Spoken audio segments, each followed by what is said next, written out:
My wife came back with an STD after a friend's wedding. I filed for divorce and made sure my revenge was unforgettable. Hello, Reddit I+ here. My name is Nathaniel Cross, and if you had asked me a year ago, I would have told you my life was pretty close to perfect. I was 35, married to a woman I adored, building a future I believed in. We had been together for 9 years, 3 dating, 6 married. Her name was Melanie, and I thought she was my forever. Mel wasn't just my wife.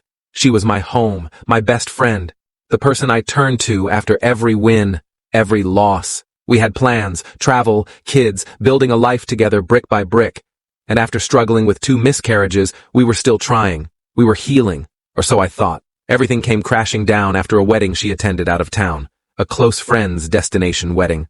I didn't go because of work and finances. Mel understood, or pretended to. I even dropped her off at the airport, kissed her goodbye, and told her to enjoy herself. She hugged me tightly and said she loved me. It never crossed my mind that she'd return as someone I'd no longer recognize. When she came back, everything looked normal. She was bubbly, told me all about the wedding, the beach, the laughter. That night, we had dinner, watched TV, and ended up in bed like we always did. I held her while she slept. I kissed her like nothing had changed. And yet, something had. 3 weeks later, I started feeling off. Fatigue, discomfort. I thought maybe I was just burned out. I went to the doctor just to be sure, never expecting what came next. Nathaniel, the doctor said carefully, you tested positive for an STD. I laughed. Like actually laughed. That's not possible, I told him. I'm married. I've only ever been with my wife. He gave me this look, one I'll never forget, and said, sometimes the people closest to us aren't who we think they are. Those words stayed with me. Still, I couldn't believe it. So I went to another clinic across town, just to be certain. When the second test came back, it confirmed everything. Same result. That night, I sat alone in my car in the driveway for 2 hours. I stared at the front door, the door I had opened for her so many times, with this pit in my stomach, but I didn't confront her. Not yet. I needed to know. I started paying attention. She had always been careful with her phone, but I waited, patiently. One evening, while she was in the shower, I finally had a window. Her phone was clean. Too clean. No messages.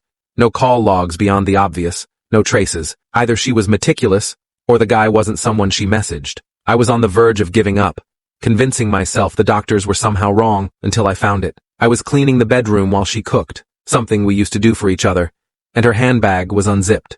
A prescription bottle poked out. I pulled it out. The name on it was hers. The medication, antibiotics used to treat the exact STD I tested positive for. My throat dried. I Googled it 3 times to be sure. Then I called out, Melanie, can you come here? She walked in casually, drying her hands on a towel. I held up the bottle. What's this? She froze, blinked, then said, oh, that? It's for my friend. She asked me to pick it up for her. I actually laughed. It was such an insult. No, I said. We're getting tested. Both of us. Tonight. And that's when the mask slipped. She panicked. You can't force me. I don't need to. I snapped. I already got tested. Twice. I'm infected. So either you explain how that happened, or I go straight to your family and mine and let everyone know what I caught. She went pale. Her knees buckled, and she dropped onto the bed, crying. The story spilled out. The wedding, the drinking.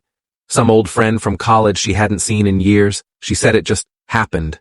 That she was drunk. That she didn't mean for it to go that far. That she was scared and didn't want to lose me. She kept saying it was a mistake, but I wasn't hearing an apology. I was watching someone scramble because they got caught. If I hadn't gotten sick, she would have buried it. She never intended to tell me, and that was worse than the betrayal itself. I slept in the guest room that night. The next morning, I started making plans. A week later, while she was out running errands, I met with a lawyer. We didn't have kids, and the house was in my name. I filed for divorce quietly, efficiently, like a man handling a business transaction. But I wasn't done. Mel was part of a social club. Book clubs, charity groups, small-town gossip circles. I knew how much her image mattered to her, so I sent anonymous letters to the organizers of her 3 favorite groups. Just a simple note. You should know what kind of person Melanie really is before you keep her in your inner circle. Ask her what happened at Sarah's wedding. She got served the divorce papers 2 days later. I wasn't home when it happened, but when I returned, she was waiting by the door, red-eyed and shaking. Nathaniel, she sobbed. Please don't do this. We can fix this. I looked her dead in the eye. I'm not punishing you. I'm freeing myself. She begged. She cried. She even tried seduction. Disgusting, honestly. I walked right past her. In the weeks that followed, word got around. Her friends started pulling away. She got kicked out of her beloved charity circle, and her old friend from college blocked her. She told me weeks later in a desperate email that she'd lost everything. I never replied. I moved out of town, started fresh, focused on my work, my health, and myself. And when people ask why I'm single, I just smile. Because I learned something vital. The deepest cuts don't always bleed right away. But when they do, they remind you exactly who not to trust. And as for Melanie, she learned that when you betray someone who gave you everything, sometimes all you're left with is nothing. It had been 7 months since I walked away from Melanie. 7 months of silence. 7 months of rebuilding my life. Alone, but whole again. I had relocated to a smaller coastal town 2 hours away. New job, new apartment, new circle.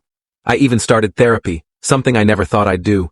But I needed to heal the right way, and I did. Somewhere along the way, I stopped checking her social media.